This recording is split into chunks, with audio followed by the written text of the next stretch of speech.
Welcome to the Deepgram Voice of the Future podcast, aka Our Favorite Nerds.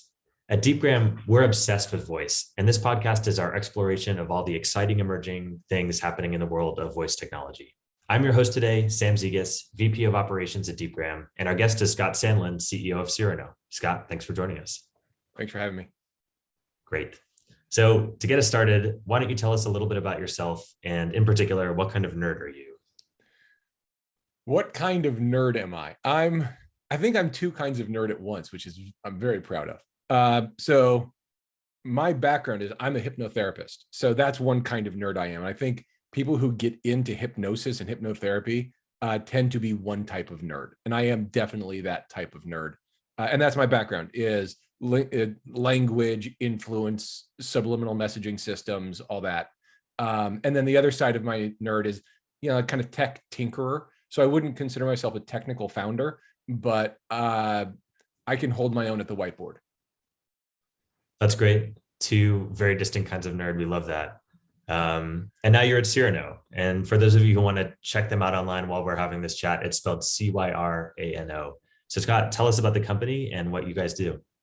Sure. So what we do is strategic linguistic analysis. So where a lot of companies are aware of sentiment analysis and, the idea of just sort of this basically binary thumbs up, thumbs down, how it went.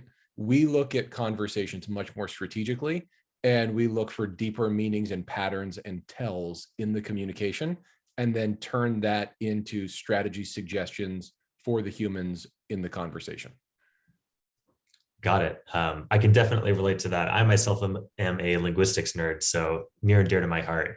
Yeah. Tell me a little bit more about what pain you're trying to address with that solution, and how does the solution actually solve it? Sure. So the short answer is soft skills, and giving soft skills and strategy to people and systems that don't currently have that. Chatbots are notorious for not having soft skills. But really the origin story of this was I was the CEO of a mental health clinic and also had a private practice. And I watched suicide become the second leading cause of death for people under the age of 24 in America. And it's these crazy statistics where for people in their teens, 20% of deaths, 22% of deaths come from suicide. And so when you look at these numbers and you're just like, wait a minute, 20% of the time when someone dies, it's because they killed themselves on purpose. And that doesn't include the people who attempted suicide, where there's 3,000 high school students attempt suicide every day. Wow. And you see kids who get over medicated or fall off track or run into problems. And my career was working with those people and helping them pick up the pieces. And it was a great job. And my team and I enjoyed it a lot. There's a lot of satisfaction. There's a lot of burnout in that too. It's hard. And I just wanted to build a system that could interact with those kids and get in front of it and be on the prevention side. And so I decided I needed to build a system that had empathy and strategy in its conversation. And that's where Cyrano came from. That's an amazing founding story. How do you think companies have been trying to tackle this problem in the past? I mean, are you starting from a point where you basically think machines are completely unable to participate on a level of empathy, or where are we at today? So when we were building it and I was talking to all the engineers, they really wanted if-then statements. And I understand why, but language doesn't have that, especially English. English is a notoriously exception-based language. And there's all this nuance that goes into, whether not just sarcasm, but the nuances and the subtleties of the tells. And so we really wanted to build that.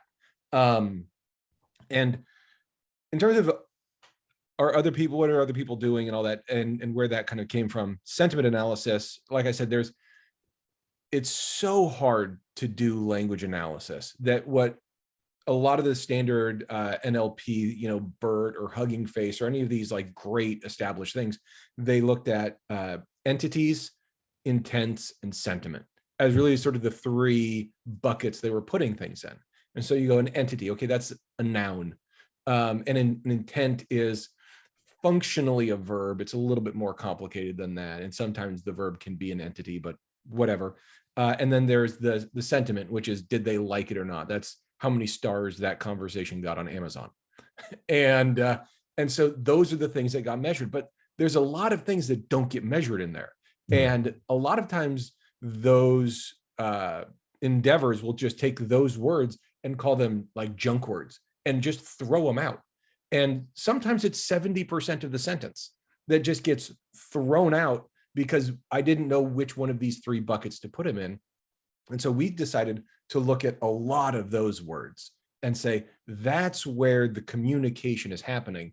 And that's where the tells are, because people are paying attention to their nouns and verbs, but the little 3 and 4 letter words in the sentences provide a lot of insight into what's going on. That's fascinating. Language is such a nuanced thing that humans are so good at picking apart all of the little complexities of it. And yet even humans misunderstand each other. So to try to teach machines how to do something in that really complex problem space is a pretty cool project. Yeah, I mean, my wife and I love each other very much. We have a great marriage, but last night we had a disagreement on a sentence. And, it's one of those things where you take for granted how great we are at parsing and inferring and all these things that have to be done just to do what you and I just did 5 times. And when a little piece of it breaks in an established relationship, you can fix it. But when that thing breaks in a chat system or something like that, everything goes sideways real fast. Yeah, makes perfect sense. So who's your ideal customer today then, and why is that the case?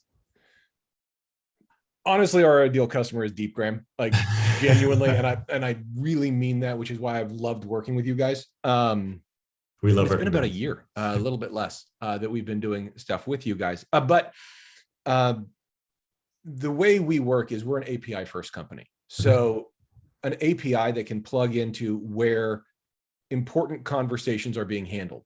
And whether that means that we're partnering with the end user who's actually holding those conversations, or we're working with platforms that empower those conversations, we have an API that just fits in that conversational layer and analyzes the conversation and produces bullet point advice for the frontline people having the actual conversation. That's really cool. And we'll get a little bit more into the actual product in just a few minutes here. But before we go there, the project or the problem that you're working on creates a really interesting set of work for you. And I want to dig deeper into why that's so challenging. So in the last year, DeepGram itself has done some cool work with sentiment analysis, but I know firsthand, sentiment is really difficult to measure. And not just sentiment, but emotion and some of these other things that you've talked about. It's not just difficult for machines to measure, it's actually difficult for humans to measure in a way that's consistent from person to person. So yeah, you can. Oh, go ahead. I mean, you can have those conversations where like you can focus group a conversation where you could take a transcript or a recording or whatever it is, and then focus group with 30 people. How'd it go? And there will be a bunch of different opinions. And then one of them or a group of them are now going to codify that and weigh scores somehow, and then use that as a training model. Yeah. So it's super hard. And if you're just looking at sentiment, there's diminishing returns on increasing accuracy. So it really starts to plateau, and there's an 80-20 good enough kind of thing that happens in the engineering rooms, which is totally reasonable, where they're looking at ROI, which is why we care less about sentiment and more about where a person is in a decision-making process, where we can say this person's open and curious and figuring things out here and needs education, or this person is closed-minded here, or this person is being completely irrational here, which leads to impulsivity and regret potentially. And so seeing those different mental states, I think, are actually more useful when you're thinking about the so what of it. And really getting back to, and this was the thing that we realized pretty early on, was figuring out that you need to be answering for so what. Because if you just give someone a graph that says, and look, their F1 is this, their P2, like, this wonderful data science project that has, a sine wave, and they go, great. And then they go, so what? that's where we need to start and work backwards from there. And so for us, we said, the so what is, so what should I do about it? And so we built our system that could say, what kind of advice does a great salesperson give or a great therapist give to an intern? And then figure out what they're doing to make that happen. So it's very much an expert system. That's really fascinating. And I can see how your experience in therapy is informing the way that you design this product. Because I think a lot of people who have tried sentiment and emotion detection type products so far have probably had experiences with the fact that they're limited. They don't necessarily give you something that's clearly actionable. It sounds like what you're saying is that to make sentiment and emotion detection more usable in the next few years, we really need to shift into sort of the so what, the action that comes out of some of those insights. Yeah, totally. And you're right. Like, I spent 19, 20 years having important, uncomfortable conversations with somebody who didn't want to be in the room with me. Mm-hmm. And that means I had, I don't know, I had 10,000 first sessions. And your first session, you're building trust, you're building a relationship, you're creating a safe environment, you're doing all these things and coming up with KPIs. You don't call them KPIs because it's therapy, but you're doing all that.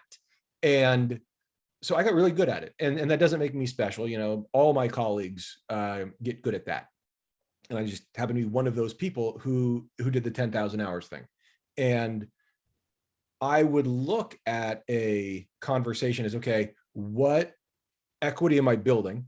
And what equity am I about to have to spend to buy the next thing? And sometimes I'm building attention and spending attention. Sometimes I'm getting them to spend trust so that we can get somewhere, and looking at all the different currencies that are in a conversation and figuring out the exchange rates of all of those. And so deeply built into Cyrano is this idea that there are multiple currencies in a conversation that are being exchanged, and you've got to keep track of those.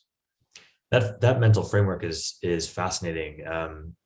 The idea that there's an economy of different sorts of exchanges happening that needs to be or can be actively managed or at least measured.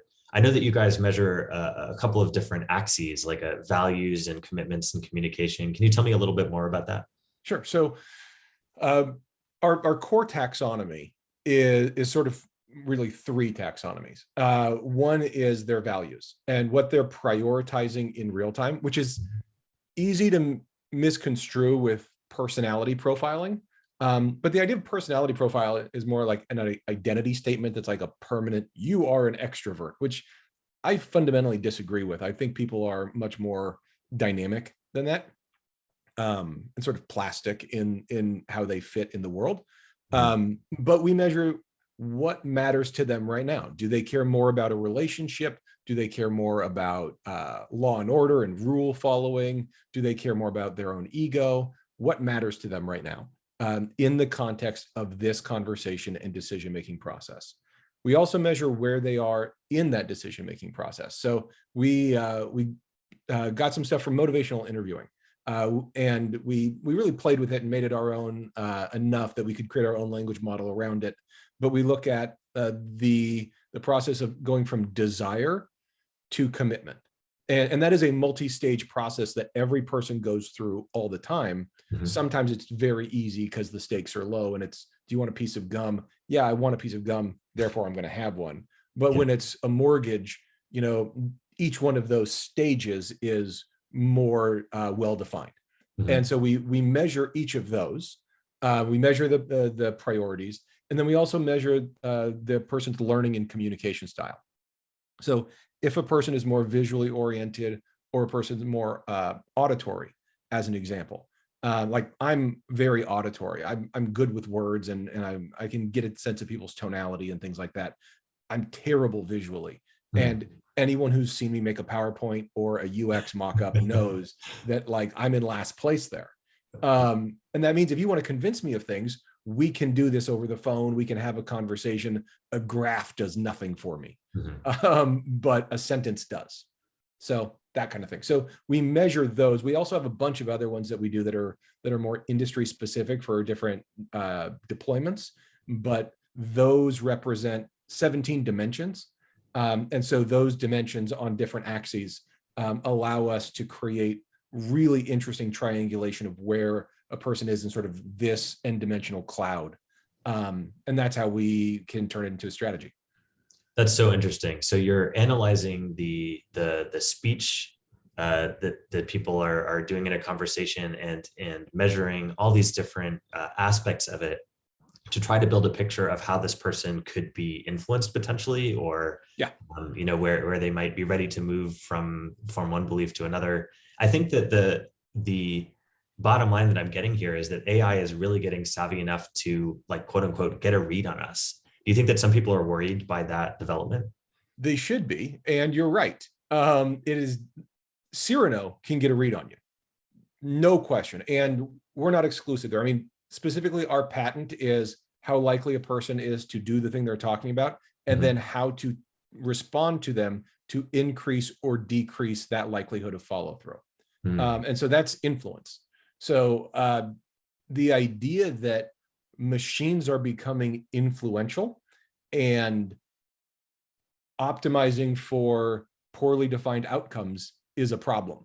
And I think if people want to be worried about this, which I understand why they would be, the thing to be worried about is poorly defined outcomes in the training, and making sure that we're not letting all the toothpaste out of the tube before we really understand what we're doing. So for us internally, we spend a lot of time paying attention to unforeseen consequences and not moving fast and breaking things. Yeah, we live in an age where a lot of people feel manipulated by algorithms. There's a lot of misinformation on social media in particular. I could see some dystopian future in which this sort of technology proliferates and becomes part of that problem. Yeah. But I guess it's just there's a huge ecosystem out there. Sometimes it's hard to control the way that certain technologies are going to be used once they reach their maturity. Yeah, and there's an aspect where a handful of the things that my team and I've built are a Black Mirror episode. Like, it's really scary, where it's not just like the replica or the affectiva, which are cool, where they're just like, okay, we can mimic a conversation, or we can look at your pupil dilation. It's using replica as an example, or those chatbots, and replica is a good one. They're just trying to hit the ball back, right? And that's what chat systems do these days, is they just hit the ball back. And they usually use question marks to control the conversation, to stay on the rails. But once you graduate from that to what our system is all about, which is not just how do we hit the ball back, but how do we win this point? How do we win this chess game? How do we win this? And what does winning mean? How do we define that? As soon as you start getting into all of that, it's a completely different situation. And if you take the bad actors approach to it, where you say, instead of just posting bad propaganda, what if it could actively engage in a manipulative conversation with your crazy aunt? That's really dangerous. Yeah. And so figuring out the ethics of this and the frameworks for this is something that we move slowly on. Yeah, it's fascinating. With the great power of new technologies comes great responsibility, and I'm glad to hear you guys have an eye towards some of those risks. But on the other hand, as speech technology improves, companies and organizations in every sector are going to have to think about how these developments are going to affect their product and affect the competitive landscape that they're in. So I'm wondering, for companies that don't start adopting new voice technologies, how do you expect that they'll be left behind? I think the way to think of this question is to think about what's computing look like in 5 years or 10 years, because there is an incubation and there is a development process of this. And in 5 to 10 years from now, we're doing much more ambient computing. I think we're at the very fuzzy front end of Web 3.0 and metaverse, and whether actually Meta / Facebook makes this or it's something independent of that, we are going to be moving to a much more AR, VR hybrid workspace. And all of that means keyboards become less useful and less convenient. Mhm. Keyboards are great in cubicles, but less so in VR. And so having systems that can get as close to real-time transcription, and then taking that transcription and having it be accurate, obviously, and taking that transcription and then putting it into systems, not just for summary and action items, but for truly understanding each other. And what if HR could say, hey, look, Sam is being managed by this person, and Sam's great, but he's not doing the best he can because this person's the wrong boss for Sam. We need to either intervene and talk to Sam's manager to help manage Sam better, or move Sam so that we're getting the most out of his potential. Mhm. And so having that be a passive system that's not actually paying attention to, like, not recording that and taking the words and giving them to the boss, but just really looking at the graphs, looking at the scores, looking at the analyses and saying, we can do better for Sam here. And you could do that with teachers. You could do that with counselors. You can do that with doctors. You can do that with physical therapists for rehab. You can do it with, bosses and sales teams. And so you actually have this dynamic ability to optimize at the conversational level. And companies that aren't paying attention to that are going to miss. I look at it like sports, and matchups make things interesting. And that's why we play the games. And I don't know, 50 years ago, people didn't understand what stats mattered. And now you look at like the Moneyball and like the advanced analytics. We're getting into advanced analytics for conversation. Yeah, I couldn't agree with you more. I think my attitude is that the speech data set that exists all around us that we're using and building right now in this conversation is the largest untapped data source out there in the world. Humans are, we love to communicate by language. It's so natural and easy for us. And yet there are so many barriers between the way that we use language and the way that machines are able to gain insights from languages. And I think as we break that barrier down, we're going to see just a huge amount of growth and opportunity in terms of what's possible and what we can measure and what we can build products around and what we can build experiences around. That's part of why I think that speech technology is such an exciting space right now. Yeah, I mean, you and I are similar nerds in that we appreciate humans as social apes, and language being our defining characteristic. And we are a words first or story first culture. Mm-hmm. And machines are a math first entity, Yep. Existence, whatever that is. I'll call it a species for the sake of this right now. Sure. And so far, humans have had to learn robot language. We've had to learn Python or Java or C or whatever we've had to learn so that we could interface with the computers. And now the inverse is starting to happen, where the computers are starting to learn our language. Mm-hmm. And once they get great at it, once they get 80% as good at it as we are, they will get better than we are at it pretty quickly. That's just sort of how machine learning works. And we're going to get to a spot where computers understand us better than we understand them. And then we're going to get to a spot where computers understand us better than we understand ourselves. And it's a really exciting time to be doing this kind of work. And it goes back to the importance of safeguards. It absolutely does. Yeah, there's so much exciting opportunity there and a lot of risk. And one of the trends that I think that you're highlighting there is just the personalization of speech technology, where the speech tech that most people are familiar with today, like Siri or Alexa or something like that, Sure. is it's a one size fits all kind of a model. And if you don't speak sort of in a standard way or in a way that someone explicitly built a general model for, it's not going to understand you right. And I think that as we get deeper into machine learning for speech technology, we're going to see a whole lot of really interesting personalized understanding and analysis that is really going to push machines into that area of expertise. Yeah. And I think that there's people who know each other really well can say more with a sentence than other people can who don't know each other with a paragraph. Like my best friend, I can give him a look and he knows everything I mean. Yeah. My wife can say 2 words to me, and that's more than you saying 5 sentences to me, because there's an internal understanding of each other. And what if you had a Siri that had that level of understanding of you and had clearly defined outcomes for optimizing for your best scenarios and a better you, however we want to define that. So if you had a truly personal computer that understood your personality, that understood you at a personal level, that's, the big deal executives have an amazing executive assistant who understands that about them. And when they say, put this on my calendar, they can gauge is this going in pencil or pen? And they know what's flexible and what isn't. Yep. Because of tells, because of little things that they know how to pick up on, because that's their job. Why can't Alexa do that? Why can't Google Assistant do that yet?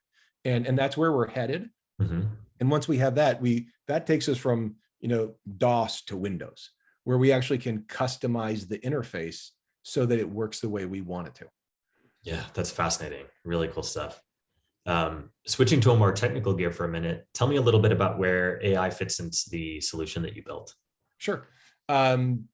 We've built our system so that the deployment is computationally lightweight, really easy, really light, just words.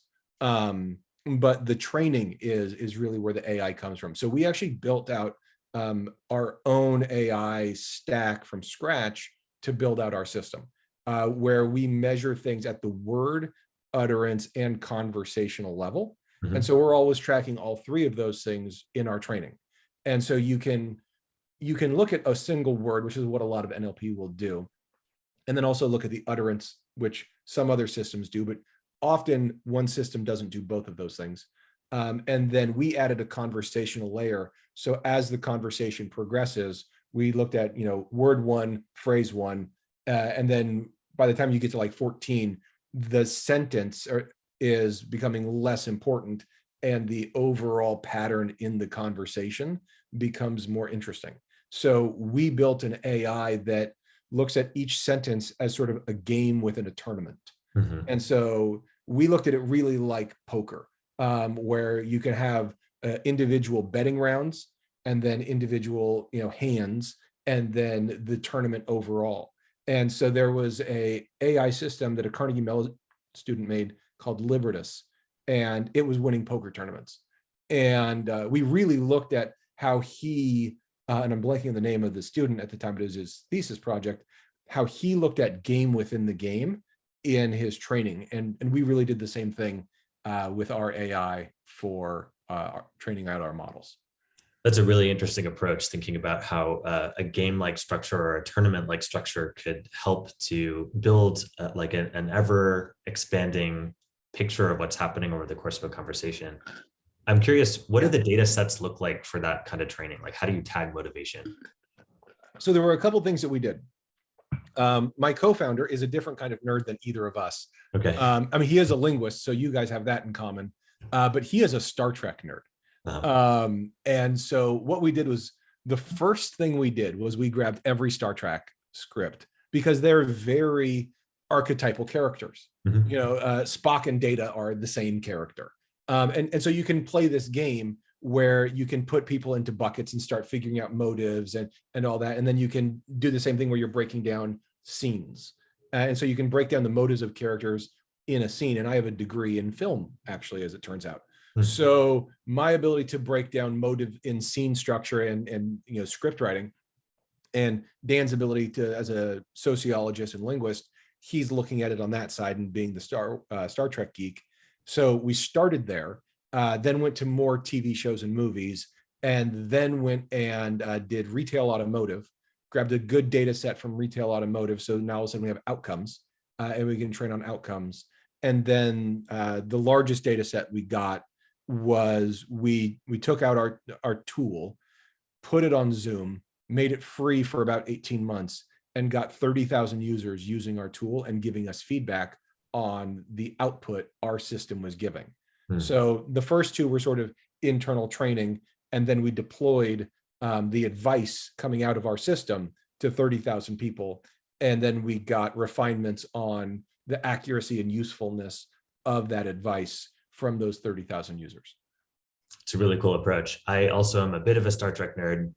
but more on the Voyager side. And the archetypical character that relates to Spock and Data is 7 of 9, who's a fantastic character if you're familiar.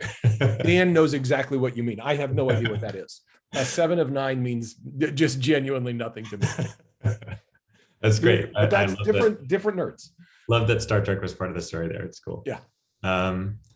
So, and this is actually, you're talking really about how Cyrano and DeepGram fit together in the same ecosystem here, because you, of course, run on transcripts of conversations that need to be as accurate as possible as your input to be able to perform your analysis on things like commitment and communication style. Is that right? Yeah, completely. I mean, it's lazy to say, but it is a garbage in, garbage out kind of situation. And when we first got started, we wondered if we would do our own transcription. And it took us probably 3 hours to realize that we would not. And it's its own big endeavor. And you need to get that right. And we looked at some really bad transcription. Our favorite sentence, there were 2 things that really stuck out. One was, we were looking at a transcript and it said microns olives. And we're like, what the hell's a microns olives? And it was Mike runs all of this department and decision-making process. And so you look at that, you're like, everything in that is useless because at the transcription level, it wasn't good enough. Yeah. And so, partnering with DeepGram is an important thing for us. Yeah, that would be an accuracy of 0%. You hate to see it. Yeah, it's an accuracy. And then the other one, I actually talked about with your CTO the other day. When we were looking at retail automotive, we found a word from the rural South, and it had 2 apostrophes in it. And it was Yaldiv, which is you all would have as one word. And all those words get measured in our system in different ways. And then figuring out how to take Yaldiv and turn it into multiple vectors in like a word to vec thing. It was a flip the table kind of moment where you're like, you can't be serious. You can't have Yaldiv. So yeah, that's why finding the right transcription partners is critical. Yeah, you're really homing in on something that is near and dear to my heart at DeepGram, which is thinking about how we build models that are able to recognize different dialects, different sociolects, and then making some strategic decisions about what kind of output we want to put out in the world. Is it something that's standardized into a very formal literary kind of English, or are there circumstances when we want to be able to output something that reflects the idiosyncrasies of a certain dialect? And there are use cases in which either of those 2 things could be valuable. So, and it's an important conversation where you can skew that conversation real easily, where you say, we're optimizing for this deployment, is also we're biasing against this group because we want that group to have the right experience because they're our target customer. And so there's really interesting conversations that you guys have to have at a sociological level and an ethical level that I think get underrepresented, and people just don't get it. It's hard.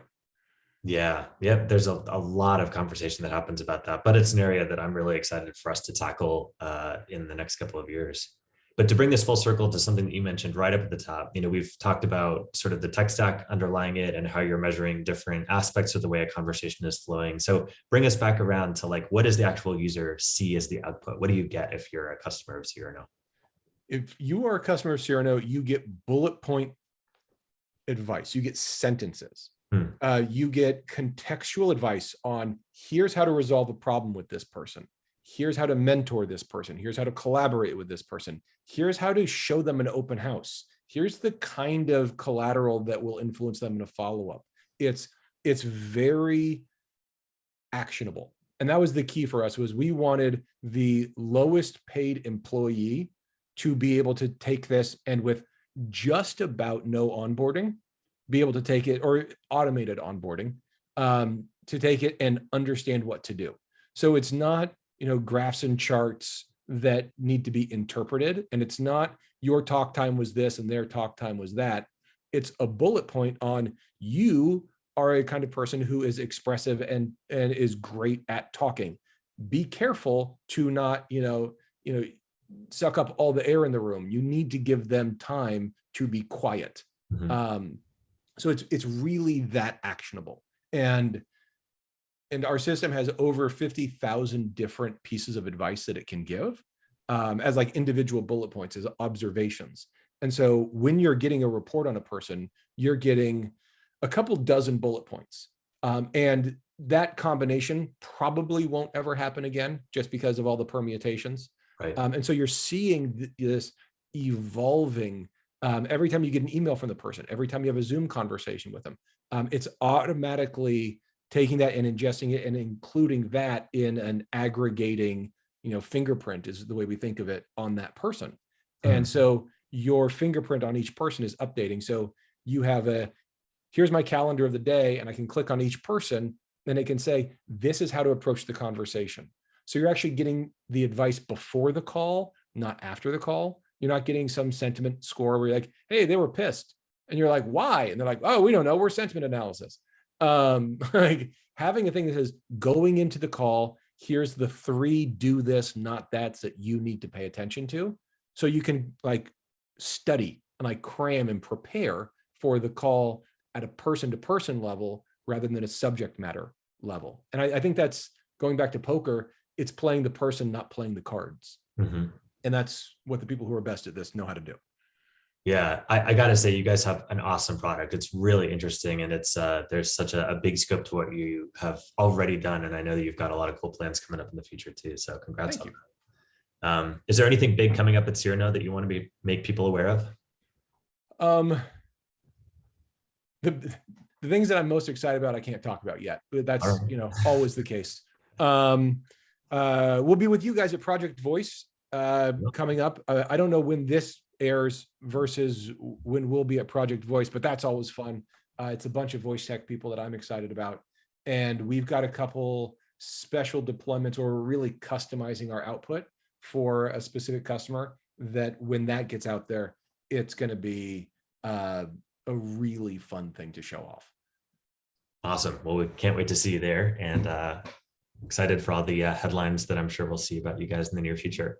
Yeah. Before we go here, I want to take a minute to remind everyone of how far we've come with technology, just even in our lifetime. So I'm going to ask you to explain a piece of outdated technology like you would to a kid who was born after 2010. So this person is about 10 years old and has lived their whole life on smartphones. And I want you to explain to them how a pager used to work and how people used to use pagers. Okay. So my son's 6, so I can do this. Okay. So a long time ago, we didn't have cell phones. And so if you called a person, you had to call their house. And if you called their house and they weren't there, you didn't know what to do next. So they invented a thing that you could carry in your pocket. And if I wanted to talk to you and you weren't home, I called that thing and it would beep. And you would look at it and it would say my phone number. And you had to know it was my phone number and remember that. And then you had to go find another phone to call me so we could talk. And if you were outside, you would have to use a payphone. And what a payphone is a thing that was tied to a wall where you could make phone calls from. And it worked on quarters. So humans carried in their pocket, where now your cell phone is, they had a beeping thing that would tell me who was calling me, and then a pocket full of quarters so they could use the wall phone to call me back to find out what I want, because there was no such thing as text messaging. And that was a big improvement that we were all really excited about. I remember being really excited about that as I paged my mom 6 times in the afternoon, and I'm sure she was like, what is going on? Yeah. Well, 10-year-olds, you heard it here first. Scott, thanks so much for being with us on Our Favorite Nerds. It's been great talking to you. Loved it. So to all our listeners out there, thanks for tuning in. Come check us out for more info, either on DeepGram or on Cyrano. Cyrano is at Cyrano.ai. And of course, you can find DeepGram at deepgram.com or at DeepGram.ai on all of our socials. And with that, we're out. Catch you next time.